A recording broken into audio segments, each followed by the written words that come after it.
Mungkin ada Kang Arjan nih baru masuk nih. Ada Kang Arjan nih baru masuk nih. Langsung kita tonton aja. Halo, assalamualaikum. Waalaikumsalam.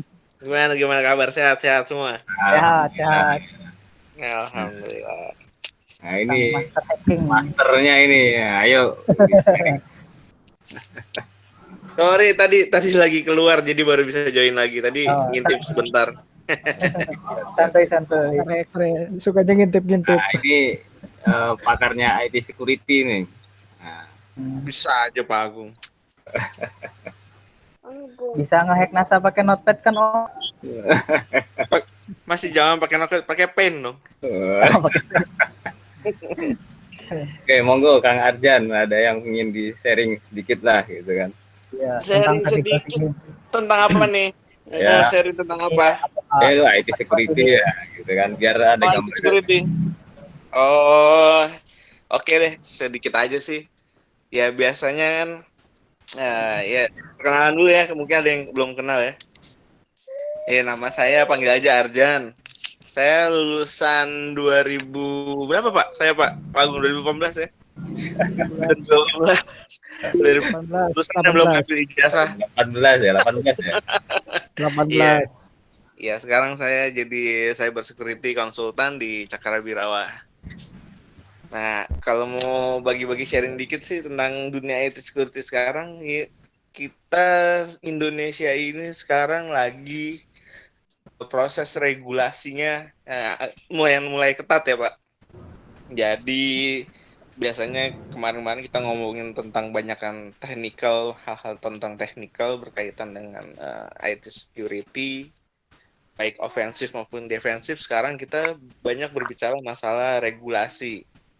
Regulasinya itu sekarang terkait dengan ISO 27001, di mana Indonesia ini kan mulai banyak nih fintech startup ya, dan juga dari sisi banking juga itu kan diwajibkan. Nah, salah satu regulasi untuk mendapatkan PSE elektronik itu salah satunya harus memiliki sertifikat ISO 27001 yang sudah diaudit oleh auditor independen. Nah, kemarin saya sih alhamdulillah dari tahun kemarin memang lagi banyak permintaan nih untuk konsultanin orang yang perusahaannya mau mendapatkan sertifikasi ISO 27001. Dan kebetulan saya juga sudah memiliki sertifikat ISO 27001 lead auditor dari IRCA itu yang di Bulgaria. Kemarin alhamdulillah sudah lulus, jadi saya kalau dibilang jadi lead auditor setengah jalan sudah boleh menjadi lead auditor untuk ISO 27001. Dan sekarang regulasinya ini lagi rame-ramenya, lagi kenceng-kencengnya orang untuk permintaan ISO 27001. Kan biasanya kemarin-kemarin saya banyak kan ngerjainnya pentest aplikasi baik maupun kebanyakan sih web dan mobile apps. Sekarang lebih ke regulasi. Jadi ISO 27001 itu disebut ISMS ya, Information Security Management System. Jadi sebuah perusahaan itu yang mau mendapatkan sertifikat ISO 27001 ini biasanya kan di perusahaan ISO 9001 sama 14000 ya Pak. Biasanya kan yang kalau di PT-PT kan. Kalau yang 27001 ini lebih ke arah yang memiliki alur dana secara virtual Pak. Jadi kayak startup fintech, banking itu mereka wajib punya ISO 27001. Di samping lagi nanti ke banking harus memiliki PCI DSS juga. Nah, di sini untuk teman-teman yang belum tahu apa sih ISO 27001 itu, ISMS Information Security Management System. Jadi sebuah perusahaan itu harus menerapkan standar-standar dari ISO 27001. Jadi standar ini tidak mesti wajib dijalankan, tapi setidaknya ada di dalam perusahaan kayak gitu. Dan kalau ngomongin ISO 27001 kita bicara ada 10 klausal dan 114 kontrol. Nah, jadi ketika perusahaan ini mau sertifikasi ISO 27001, mereka harus punya semacam peraturan sudah di policy yang sudah ditetapkan di perusahaan kayak ISMS policy, itu kebijakan keamanan informasi, lalu nanti semua standarnya harus didokumentasikan, paling tidak bentuknya digital pun tidak masalah. Jadi terkait open source juga, ini juga masuk ke dalam ruang lingkupnya ISO 27001 di perusahaan. Misalnya gini, di perusahaannya misalnya punya Mas Niko nih, ya punya Mas Niko. Perusahaan Mas Niko nih pakai nih misalnya pakai Ali Cloud, lalu menggunakan beberapa tools software yang sifatnya open source. Nah, di ISO 27001 ini tools dan software ini juga harus di list sebagai aset. Jadi jangan karena kita ini cuma open source kok Pak, kita nggak ada license-nya. Ternyata dari auditor pun melihat itu sebagai aset. Jadi sekarang pun auditor independen pun sudah mulai welcome dengan tools yang bersifat open source kayak gitu. Jadi jangan berkecil hati misalnya, wah kita cuma pakai Linux semua nih, nggak ada yang pakai Windows, gimana license-nya Mas? Nggak ada masalah. Kan open source juga memiliki GNU license ya, GNU yang dinamakan GNU license kayak gitu. Itu sudah bisa dijadikan sebagai aset, dan itu nanti akan diminta oleh pihak auditor kayak gitu. Nah, terkait dengan regulasi ini mungkin buat teman-teman juga yang join di perusahaan, biasanya yang memiliki alur keuangan, misalnya ada transaksi keuangan secara digital, ini memang bukan harus sih, memang wajib diterapkan juga ISO 27001-nya. Karena kalau misalnya teman-teman ada yang bangun fintech, ayo kita bikin fintech apa nih? Kita bikin misalnya kayak saingannya mau bikin kayak e-money atau e-commerce, itu kan ada transaksi digital di situ. Teman-teman itu juga harus memikirkan bukan dari sisi aplikasinya saja, dari sisi regulasinya pun harus dikejar juga ke sana, harus diterapkan juga. Karena beberapa fintech yang pernah saya kerjakan pun, termasuk salah satu yang sekarang ini perusahaan fintech besar ya, salah satu terbesar di Indonesia yang pernah saya kerjakan juga, ternyata selama ini berjalan belum memiliki regulasi terkait dengan ISO 27001, dan mereka makanya kemarin meng-hire perusahaan saya juga untuk bantu konsultanin. Jadi jadi untuk regulasi ini memang baru sih, bukan baru banget sebenarnya, sudah lama, cuma lagi digalakan beberapa tahun terakhir ini karena banyaknya startup fintech. Karena transaksi keuangan ini wajib dilindungi dari sistem, dari sisi security-nya itu termasuk salah satu yang harus diutamakan, karena transaksi digital kan, transaksi keuangan itu wajib. Jadi penggunaan kriptografinya pun harus menggunakan standar regulasi Indonesia. Misalnya kita biasanya pakai apa sih kalau kriptografi, misalnya SHA 256 atau yang 512, itu memang wajib diterapkan, karena tidak adanya kontrol kriptografi pun bisa menjadi temuan dari pihak auditor, dan nanti bisa dicabut juga izin dari perusahaan kalau memang tidak ada kontrol untuk kriptografi. Contohnya seperti itu, tidak ada kontrol manajemen password misalnya, lalu tidak adanya kontrol terkait dengan aset di sini. Kita bahas kalau dari sisi IT security, asetnya bukan hanya berupa IT aja ya, jadi ada information asset, ada people assetnya juga disebutkan, lalu ada IT assetnya juga disebutkan. Itu semuanya dimasukkan dalam list aset untuk diperiksa kepada tim auditor. Jadi begitu. Yang ini beberapa bulan ini saya juga lagi ramenya memang sedang mengerjakan itu sih. Itu banyak sekali permintaan dari klien untuk mengkonsultani sertifikasi ISO 27001. Terus kalau kita ngomong teknikal, Mas Pentes masuk gak sih laporan pentest ke dalam regulasi requirement-nya ISO 27001. Ternyata memang masuk.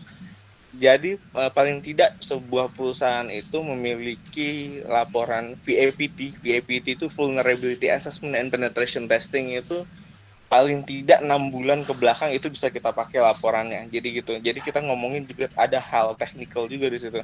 Nggak cuma ngomongin dokumentasi aja. Jadi kita ngomongin hal teknikalnya juga ada, dan itu juga sebagai mandatory dokumennya ISO 27001. Jadi semuanya saling berkaitan. Jadi kalau kita ngomongin IT security sekarang ini udah nggak zaman lagi kita ngomongin semuanya berbau dengan technical itu udah nggak. Jadi sekarang kita harus juga ngomongin tentang manajemennya juga, bisa dari ISO 27001 atau ITIL atau COBIT 5, itu yang biasa dipakai, PCI DSS, apalagi untuk kebutuhan banking itu wajib ya kalau PCI DSS. Jadi kalau untuk sisi IT security sendiri, technical dan manajerialnya juga manajemennya sekarang harus saling bersinambungan gitu. Jadi kita nggak, kebanyakan orang ngerjain misalnya sisi technicalnya aja, kita lupain sisi manajemennya, itu juga nggak tepat. Terus kebanyakan ngerjain manajemen juga tidak bisa sisi technicalnya juga, itu juga tidak tepat, karena mau nggak mau kita harus paham teknikalnya dulu untuk membuat sebuah contohnya sebuah policy atau sebuah standar di perusahaan kayak gitu. Ya itu aja sih dari saya kalau tentang IT security sekarang tuh gimana sih di Indonesia. Dan topik utamanya open source. Memang kalau untuk pentest sendiri sih saya dan tim kita pakai beberapa tools yang benar-benar memang open source gitu. Ada beberapa yang berbayar yang kita pakai itu seperti Nessus atau Barbsuit, itu kita pakai yang pro. Tapi memang ada beberapa yang kita pakai untuk kerja di lapangan itu pakai open source, itu nggak ada masalah. Jadi teman-teman harus sekarang bisa menggalakkan juga penggunaan open source juga. Jadi bukan karena lagi nggak ada duitnya juga Pak. jadi memang open source itu mau ada duitnya mau ada enggak, kita kan semuanya berbasis kebutuhan ya, berbasis requirement.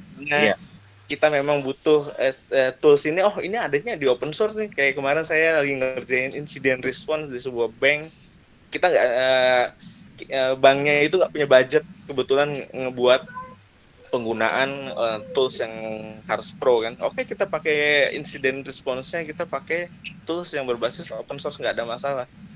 Jadi teman-teman mulailah sekarang ya otak-atik lah open source, tapi jangan dilupakan juga yang berbayar. Jadi nggak kaget gitu pas ketemunya misalnya kayak gini. Biasanya kita pakai Linux nih, pakai Linux bertahun-tahun. Pas dikasih Windows 10 atau nanti yang terbaru, wah ini gimana pakainya? Ini kalau mau insiden responnya di PC Windows 10 kayak gimana nih? Kita ngecek file DLL-nya gimana nih? Nah kemarin kebetulan saya sudah lagi ujian OSCP ya, Offensive Security Certified Professional. Ya alhamdulillah kemarin gagal di ujian pertama, jadi saya mau ada re-exam lagi nanti ke depannya. Itu yang diujikan di situ offensive security itu saya diberikan 5 mesin, 4 mesinnya itu Windows dan 1 mesinnya Linux. Jadi sekarang culture-nya agak berubah. Dulu yang dikasih kalau saya tanya kepada guru-guru saya, maksudnya yang saya biasa bertanya, biasa belajar sama suhu IT security, OSCP zaman dulu itu 5 mesin mungkin 4 mesinnya itu Linux, 1 mungkin Windows. Jadi masih banyak Linux. Sekarang culture-nya berubah. 4 mesin Windows, saya kemarin dapat 1 mesin Linux. Jadi kalau kita juga benar-benar meninggalkan kayak Windows juga sebenarnya nggak bagus juga, karena kebutuhan di perusahaan pun masih banyak menggunakan seperti Windows. Windows itu masih banyak dipergunakan, apalagi untuk di end user ya, di klien biasanya masih digunakan. Dan beberapa teman saya pun yang biasanya menggunakan Linux, pas kemarin dia juga ikut ujian OSCP juga, pas dapat mesin Windows 4 dia bingung. Wah, dapat mesinnya Windows nih gimana sih? Biasanya dia Iya Pak, jadi mereka tuh biasanya karena memang exploitnya Linux itu banyak sih, public exploitnya sudah banyak. Tapi kalau Iya. kita ngomongin Windows, itu public exploitnya masih jarang, masih susah. Dan itu benar-benar makanya dimanfaatkan oleh offensive security. Mereka bikin mesin untuk XM-nya SCP sekarang, makanya dibilang agak susah. Karena mungkin saya juga masih noob gitu kan, masih ilmu saya masih kurang. Saya anggap itu susah karena 4 mesin Windows dan kita kalau di Windows kita ngomongin Active Directory, kita ngomongin file DLL gimana sih cara bongkar binary-nya kayak gimana. Jadi fokusnya juga sekarang sudah culture-nya berubah. Jadi mau Linux pun mau menggunakan Red Hat pun menggunakan Debian atau semacamnya, itu semuanya memang harus kita pelajari sih Pak. Intinya begitu. Jadi kita open source jalan juga dan yang benar-benar kayak dibutuhkan untuk perusahaan yang berbayar gitu juga kita harus pelajari juga, jadi kita nggak ketinggalan gitu. Itu aja sih Pak Agung. Oke, siap. Ada pertanyaan mungkin dari teman-teman terkait dengan open source? Nah, ini sangat membuka wawasan ini. Iya Pak. Ternyata di dunia security juga nggak cuman Linux gitu kan, Windows juga. Betul Pak. Jadi memang ya sebenarnya penggunaan open source itu juga kan sebagai alternatif sebetulnya kan. Betul. Ketika kita software proprietary itu dirasa sulit, nah ada alternatifnya. Betul, Karena apalagi misalnya kalau kita sebatas hanya menggunakan tool untuk pengembangan coding itu kan, open source itu udah cukup mumpuni lah gitu kan. Betul. Apalagi kalau cuma sekedar untuk coding kan gitu. Yes. Ya Dari gambar daripada kita harus melakukan crack gitu tadi kata Mas Safi tadi kan. Crack iya betul. Gitu kan. Nah, gitu kan. Crack pun kita nggak tahu Pak di dalamnya ada apa, disisipkan apa. Kalau yang mengerti itu crack-crackan itu lebih berbahaya karena kan kita nggak tahu ketika orang membongkar file Excel itu terus dihapus kode cracknya itu kan prinsipnya kan gitu. Yes, dan mereka menghapus beberapa baris kode program, tetapi mereka juga bisa menambahkan beberapa baris kode program untuk dikembangkan kan gitu. Makanya di software itu makanya di software itu biasanya yang legal kan kita diberikan MD5 hash-nya Pak. Iya. Nah, MD5 hash-nya itu untuk mengecek kan ada yang berubah di dalam sebuah software atau tidak kan. Karena satu huruf berubah pun semuanya berubah kayak gitu. Satu bit berubah aja itu udah kelihatan. Udah berubah semua. Yeah. Jadi kalau untuk penggunaan crack ya saya sih sekarang ya walaupun alhamdulillah diberikan fasilitas oleh perusahaan juga untuk menggunakan beberapa software berbayar, tapi sekarang kita lebih aware Pak, lebih aware untuk penggunaan software bajakan gitu. Kayak karena kadang pengalaman juga kadang kan gini, wah kita pakai software macam-macam ternyata kok kena virus terus, padahal kita pasang antivirusnya berlapis-lapis tapi kena virus terus. Nah itu kan bisa jadi dari software crack-crackan itu. Nah, saya selama pakai Windows itu saya bisa dibilang jarang sekali, hampir nggak pernah kena virus karena saya nggak pernah menginstal software yang crack-crackan seperti itu. Saya pasti cari panutan lah Pak Agung lah. Iya, jadi buat teman-teman juga sekarang kayak Windows pun kan Bapak bisa lihat di Tokopedia yang harga 50.000 itu sebenarnya legal Pak. Dan dari saya jadi pernah diskusi oleh BSSN Pak. Kita pernah diskusi oleh BSSN.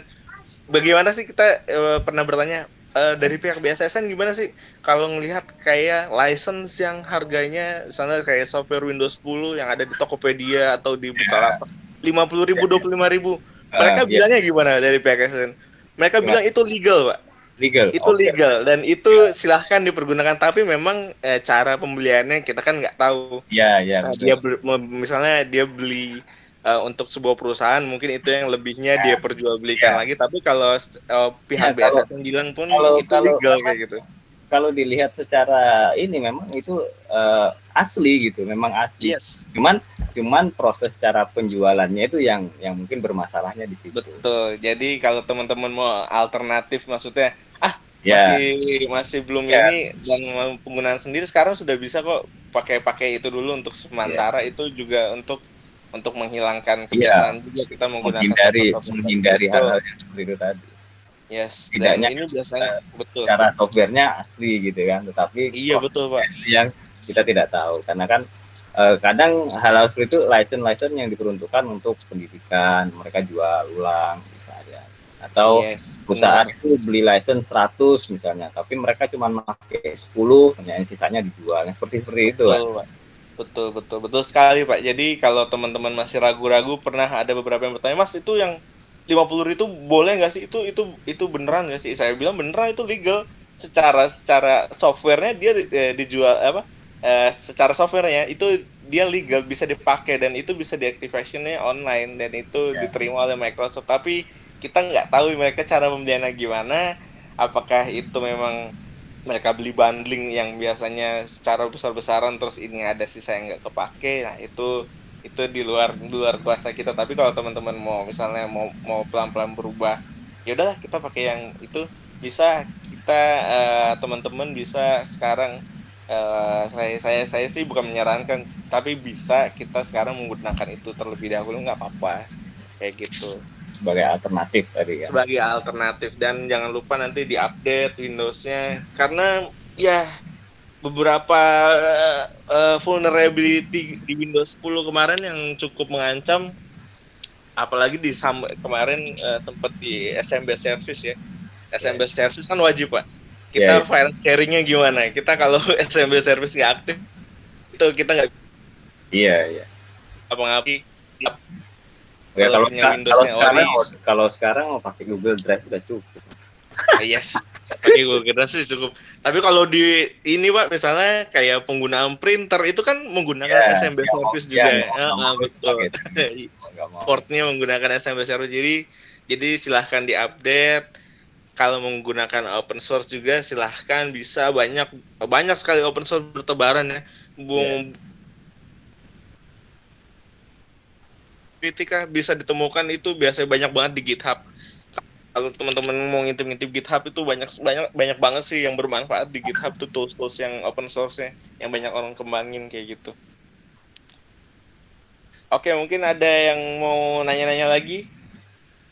Mas Niko diem aja nih, ada Mas Niko, ada Mas Ahmad, teman-teman saya yang nginep semua di PB nih.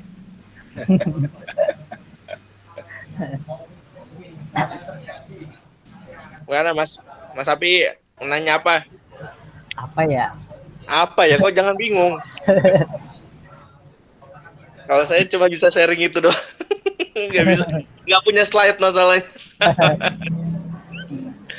Justru teman-teman ada yang menanya. Jujur sih, saat Mas Arjan jelasin gitu aku baru tahu gitu ternyata di dunia security itu seperti itu gitu. Karena kan aku sendiri sebagai developer ya cuma buat aplikasi ya buat aja gitu. Kita nggak tahu sih bakal seperti apa nantinya gitu. Yang tadi bilang kayak harus didaftarin asetnya atau gimana, ada license-nya. Jadi gini Mas Syafi'i, kalau kita ngomongin IT Sec itu kita punya ngomongin security ya, kita punya 3 aspek. Ada aspek prosesnya, ada aspek orangnya juga, ada aspek teknologinya juga. Jadi 3-tiganya itu nggak bisa putus Mas. Teknologi, proses, dan orangnya, people-nya. Jadi kita ngejar teknologi pun, terus kita siapkan prosesnya juga sudah kita matangkan, tapi kalau orangnya juga nggak ikut implementasi, security juga nggak jalan. Jadi 3-tiga ini harus penting. Apalagi teman-teman di sini kan banyak kan developer ya, developer semua, rata-rata programmer semua. Jadi tolong diperhatikan secure codingnya, SDLC-nya gimana, itu semua harus tercatat, terdokumentasi dengan baik. Jadi ketika kita develop program SDLC-nya, kita harus tahu nih, kita harus punya dokumentasi juga, karena apalagi biasanya diminta oleh kalau dari pihak auditor itu API-nya, API documentation kayak gimana sih? Penggunaannya kayak gimana? Jadi jangan sampai kita develop tapi kita nggak punya dokumentasi kayak gitu. Kita mengesampingkan secure codingnya. Jadi kalau di pentest itu ada 3 ya, ada 3 yang utamanya yang biasa dipakai untuk pentest itu ada black box, ada white box, sama gray box. Nah nanti kalau berhubungan dengan secure coding itu masuknya ke white box testing. Jadi gimana sih kita tes dengan melihat benar-benar melihat codingnya, apakah codingnya ini sudah best practice secure coding atau belum. Misalnya kayak kalau untuk biasanya vulnerabilities ada saat yang biasanya banyak ditemukan di celah website ya, yang saya tahu itu sekarang lagi ramenya banyak XSS, cross site scripting. Itu kan ada 2 ya, ada yang apa sih namanya, yang bisa kesimpan di dalam server juga, sama yang cuma mirroring doang. Jadi ketika itu di trigger XSS-nya, misalnya di website, di linknya website ditambahkan HTML-nya, tag HTML untuk exploit, dia bisa ngeluarin box misalnya warning box kayak gitu, biasanya kan warning gitu ya. Itu bisa men-trigger XSS, itu bisa mencuri cookies. Biasanya itu di secure coding banyak yang enggak filtering HTML-nya, HTML text-nya, HTML karakternya nggak di-filtering. Jadi itu bisa men-trigger XSS gitu. Jadi kalau kita ngomongin sekarang development coding, sekarang harusnya teman-teman sudah mulai belajar juga secure coding yang tepat tuh kayak gimana sih.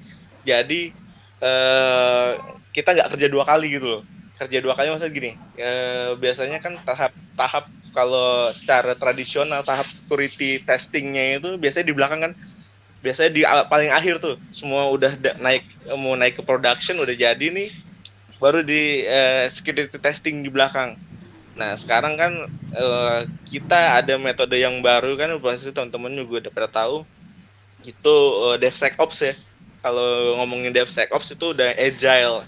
Jadi agile-nya itu maksudnya tahap security-nya itu tidak lagi di testing di belakang. Jadi tahap security testingnya itu sudah masuk di tahap yang paling depan. Jadi ketika kita mau develop, masuk di development staging, jadi ketika kita menggunakan DevSecOps ini sudah ada part sec-nya di tengah, DevSecOps. Biasanya kita ngebuka dulu DevOps kan, DevOps. Sekarang DevSecOps sudah ada part security-nya. Jadi security testing-nya sudah masuk di dalam part agile-nya di si DevSecOps ini. Kita bikin, kalau biasanya di DevOps itu bikin apa namanya Mas? Kalau per itu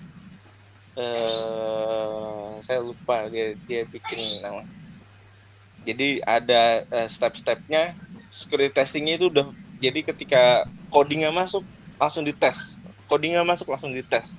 jadi sudah otomatisasi di situ, udah otomatis. Dan kebetulan saya juga, perusahaan saya punya produknya juga untuk DevSecOps. Jadi ketika developmentnya berjalan, kita juga menggunakan tools open source juga Pak, buat cek apakah ini coding ini secure apa enggak. Jadi ketika nanti codingan ini ada beberapa yang nggak secure menurut si tools ini, dia akan hit keluarin warning kayak gitu. Misalnya ini ini rentan terhadap XSS. Oh ini rentan terhadap SQL injection. Jadi sudah ada itu di biasanya beberapa, udah banyak sih produk yang kayak gitu. Kebetulan perusahaan saya juga ada produk untuk DevSecOps. Jadi ini membantu teman-teman terutama programmer sama developer ya. Kalau mau pindah ke agile, DevSecOps itu memang lebih cepat, tapi memang butuh biaya yang lebih. Memang kita kalau ngomongin ini lagi, biasanya terkendala di masalah budget sih, karena DevSecOps butuh budget lebih lagi. Biasanya terkendala di situ dan butuh orang yang ngerti juga. Jadi butuh tambahan orang juga, tambahan biayanya juga. Biasanya makanya beberapa perusahaan belum ada yang sanggup kalau mau pindah. Oh kita masih pakai yang biasa aja deh Mas, SDLC-nya misalnya waterfall kayak gitu. Kita belum sanggup pakai agile gini karena belum ada budgetnya nih, orangnya juga nggak ada kayak gitu. Jadi part security-nya makanya sekarang kalau saya mau saran teman-teman, mulailah belajar gimana sih secure coding yang benar itu gimana. Coding ini yang bisa men-trigger apa sih? Coding ini, oh ini jangan dipakai nih, ini bisa trigger apa ini? Ini bisa access. Atau misalnya IDOR, intrusion apa?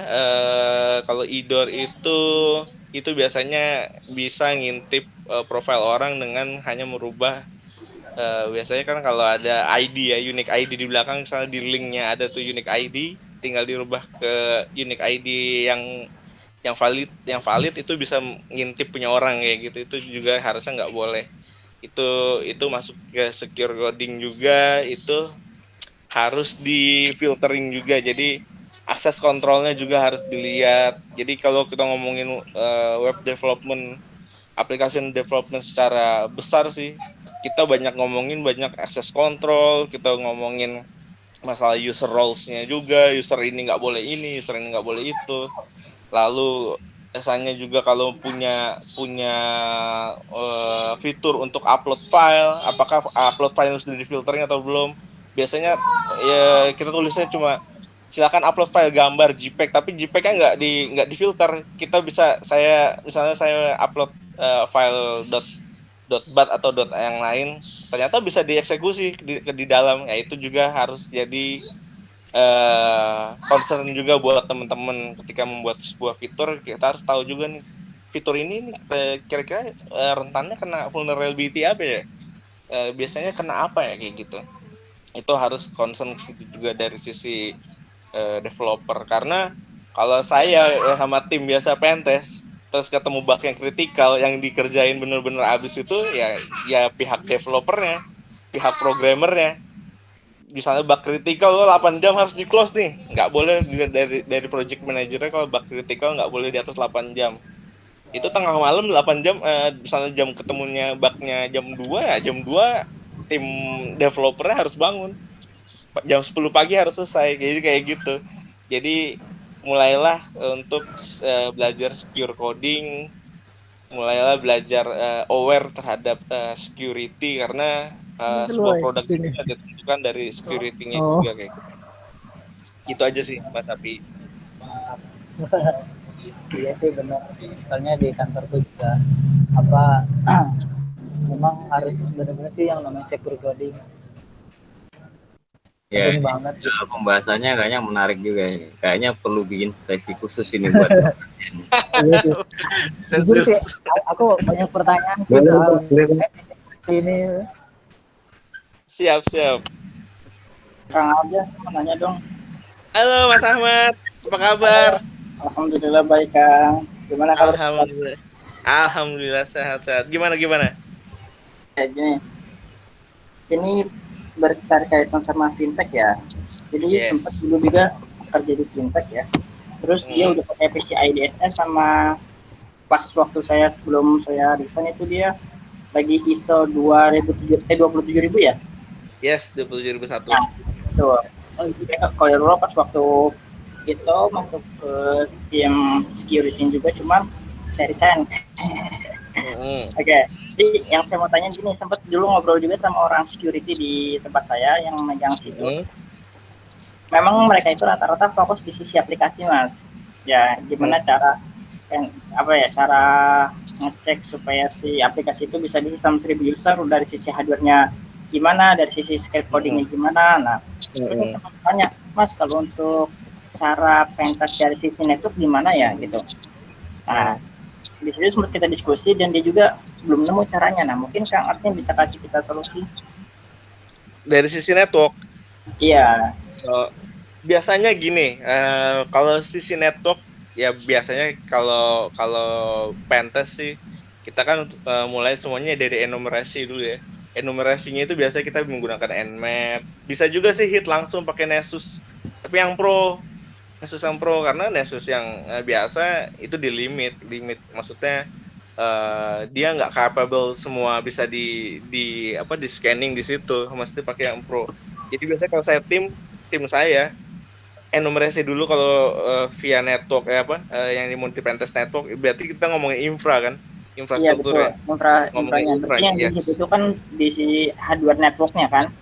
Yes. Kalau itu Jadi dibikin DDoS, nge-lag atau apa, nah kalau gitu. Betul. Networknya apanya yang diserang biasanya ya kalau dari sisi network? Kalau dari sisi network bukan kita ngomongin yang diserang itu, kita ngomongin sisi serang paketnya juga bisa mas. Jadi kayak kan ada TCP-nya. Bisa nggak sih TCP-nya kita tempering kayak gitu? Jadi kita temper, kita hold dulu TCP-nya, kita rubah isinya, lalu kita forward lagi. Bisa nggak? Kayak gitu. Itu biasanya yang dari network biasa. Lalu port-port apa aja sih yang kebuka servisnya? Misalnya gini, sisi network buka port 22.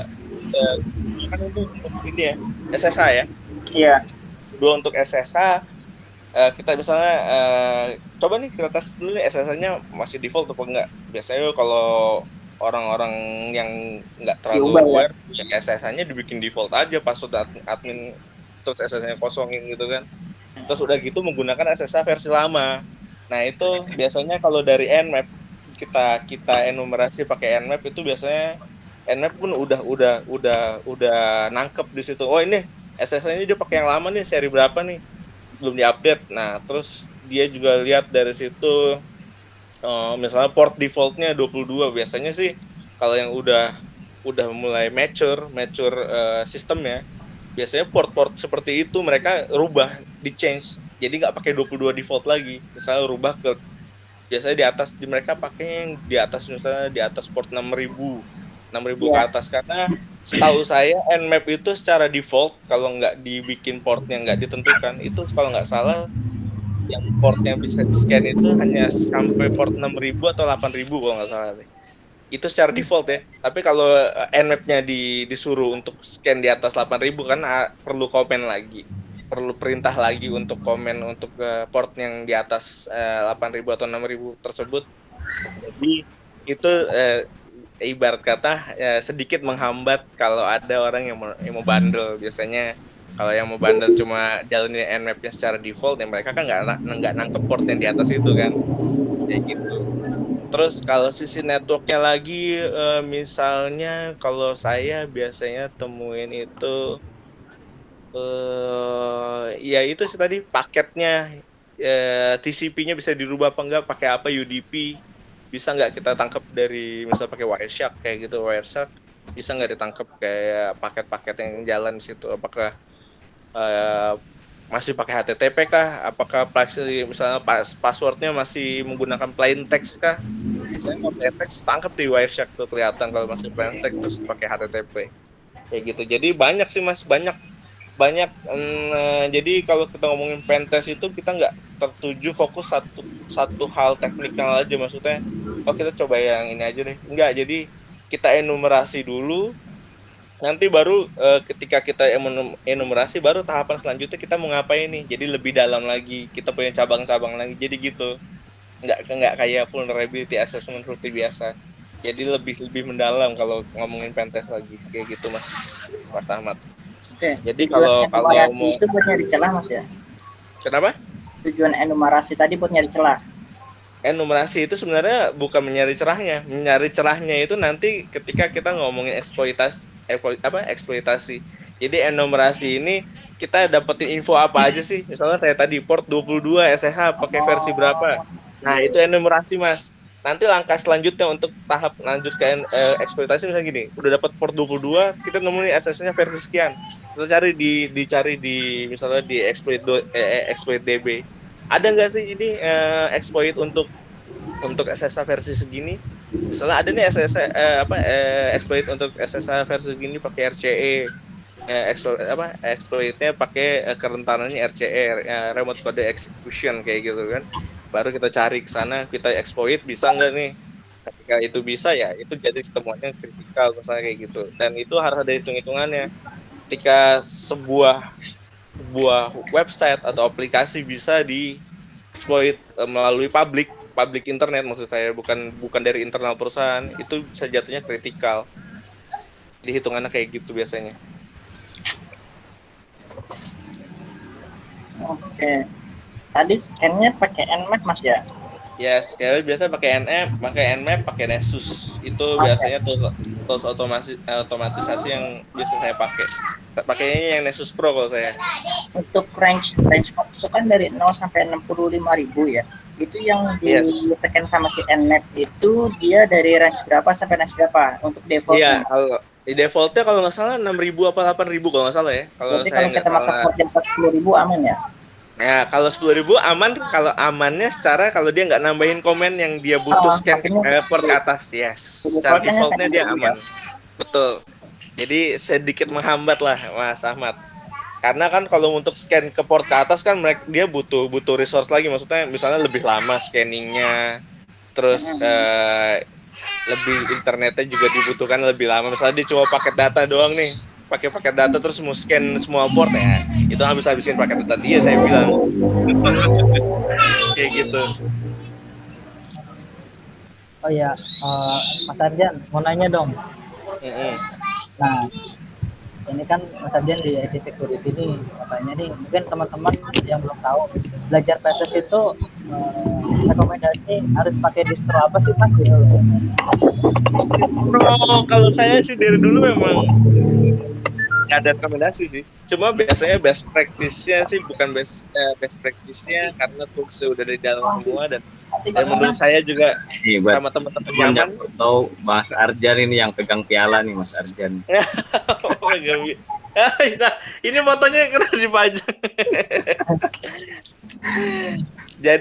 jadi apa Mas Sapi tadi nanya apa Mas? Lupa jadinya. Rekomendasi apa, distro apa gitu untuk belajar. Kalau saya sih pakai tetap Kali. Jadi culture-nya sekarang saya berubah Mas. Dulu saya bikin dual boot kan. Kalau kita dulu senang dual boot kan.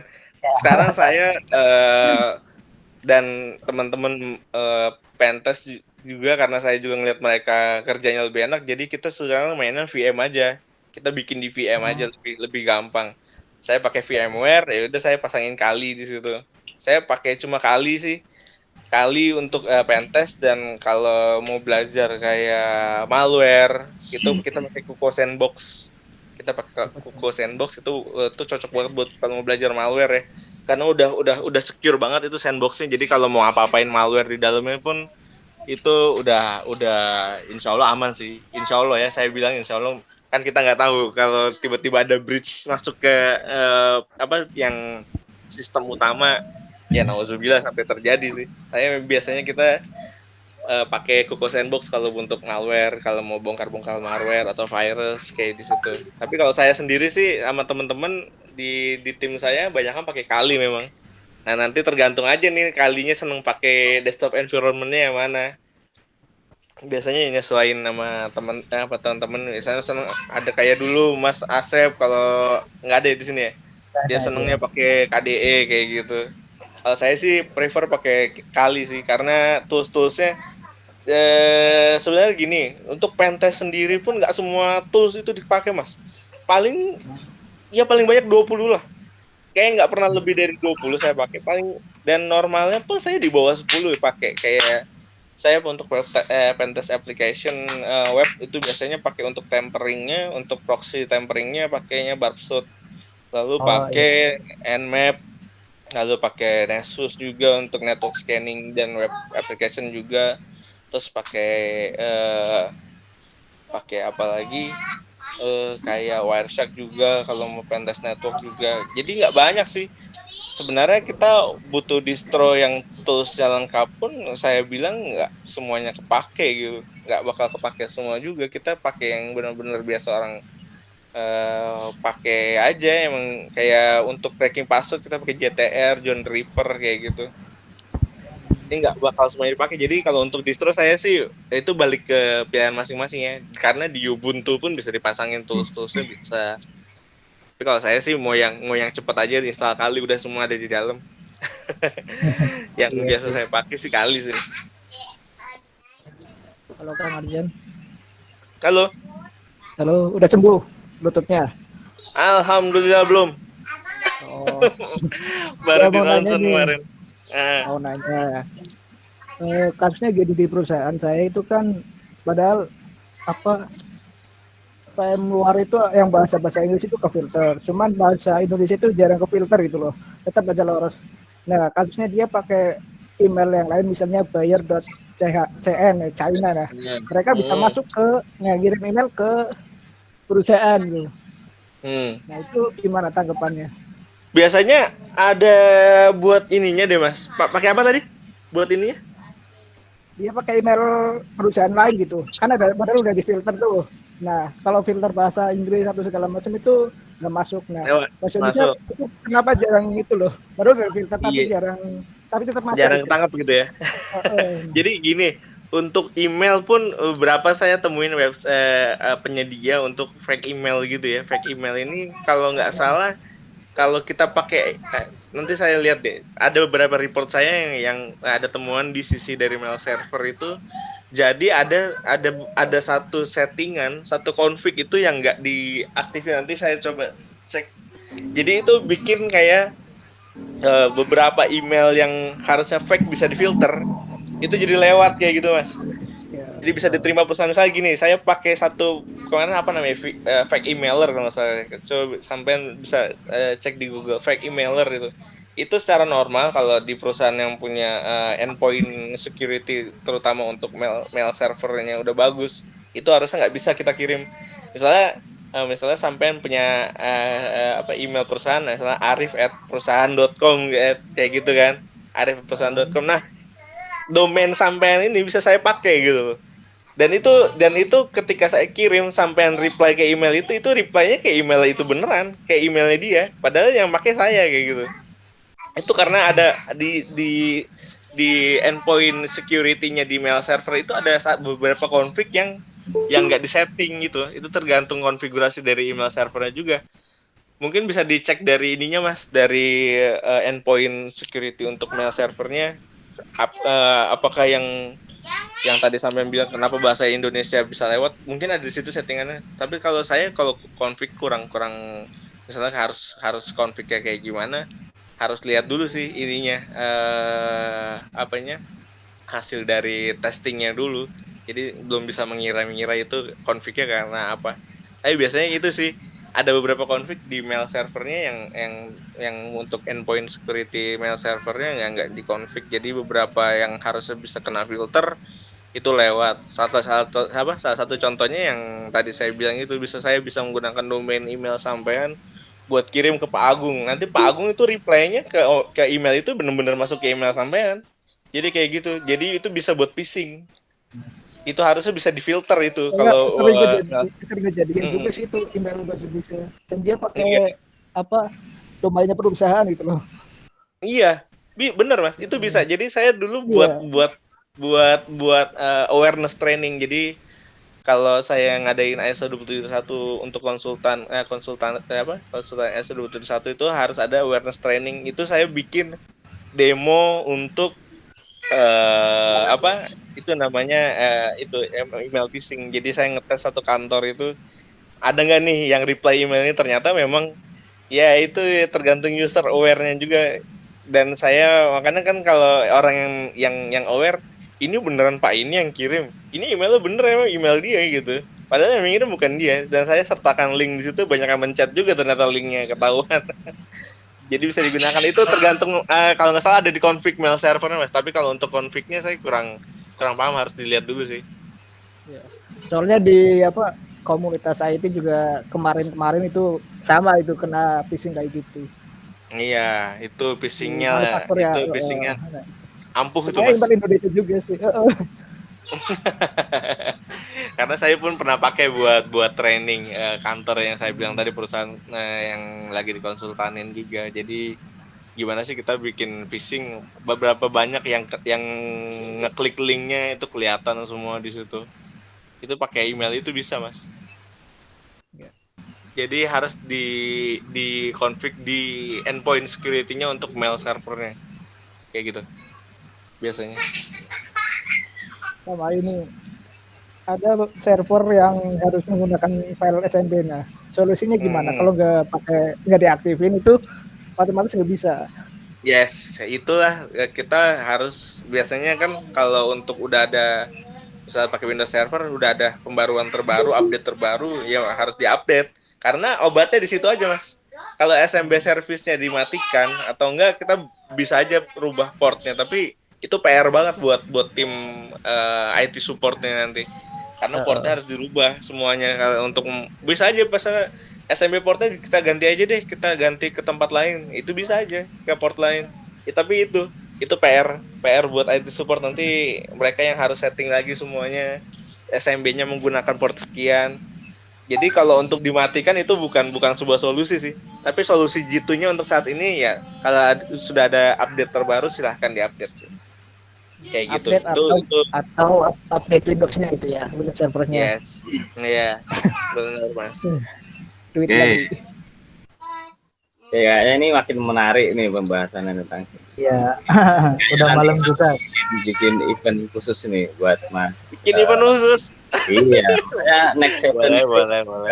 khusus Mas Arjan nih. Nah, karena ini kan kita tadi kan dari jam 8 sampai jam 10 ini udah lumayan nih 2 jam.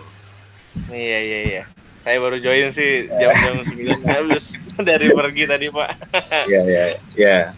Ya, mungkin nanti diagendakan untuk berikutnya khusus membahas Bang Arjan nih tentang security-nya atau mau ke pen testing-nya atau kemana nanti kita atur.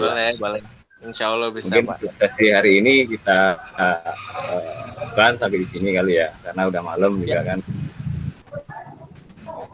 Ya, semoga acara ini bermanfaat untuk kita semua dan menambah wawasan. Jangan lupa nanti untuk diisi form feedback-nya untuk yang bergabung juga, supaya kita dapat masukan nanti buat acara-acara berikutnya, supaya kita bisa mempersiapkan lebih baik. Ya tentunya kita tetap tadi seperti di awal kan, di PB Ghost ini sendiri kita sedang mencari nih siapa yang mau jadi pengurus nih, supaya kita bisa ngadain event ini gitu kan. Saya hanya membuka jalan gitu sebagai fasilitator, membuatkan acara seperti ini supaya nantinya PB Ghost ini bisa hidup lagi gitu kayak dulu kan. Padahal sebetulnya waktu itu kan sedang mau naiknya nih, tahu-tahu orang-orang yang ada di rumah. Oke, itu aja dari saya. Terima kasih atas atensinya dan terima kasih atas sharingnya mas alumni ini yang cukup menarik. Materinya sangat menarik dan sangat memberikan wawasan. Oke, terima kasih. Saya tutup ya. Assalamualaikum warahmatullahi wabarakatuh. Waalaikumsalam.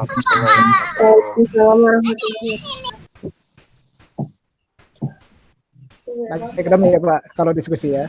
Iya. Nanti lanjut di Telegram aja kita diskusi. Oke, siap.